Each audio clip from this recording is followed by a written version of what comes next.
আল্লাহর কোরআনের সবচাইতে দামি আয়াত, the greatest verse in the কোরআন।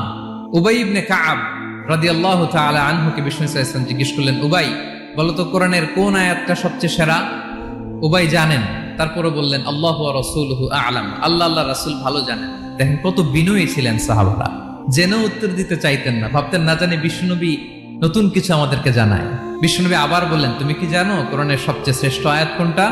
এবার উবাই ভাবলেন এবার আমি উত্তরটা দিয়েই দেই। তিনি বললেন আয়াতুল কুরসি, আল্লাহু লা ইলাহা ইল্লা হুয়াল হাইয়ুল কাইয়ুম, এটা শ্রেষ্ঠ আয়াত। বিষ্ণুনবী খুশি হয়ে উবাই ইবনে কাবের বুকে একটা চাপড় মারলেন, এরকম আদরের চাপড় দিয়ে বললেন, লিয়াহনিকাল ইলমু ইয়া আবুল মুনজির, হে আবুল মুনজির, জ্ঞান এবং প্রজ্ঞা তোমার জন্য মোবারক হোক, তুমি ঠিক বলেছো। সুবহানাল্লাহ পড়া। তাহলে এই প্রথম ইনফরমেশনটা আজকে জানলাম, কোরআনের সর্বশ্রেষ্ঠ আয়াতের নাম 6236টা আয়াতের মধ্যে থেকে সবচাইতে দামি আয়াত এটা।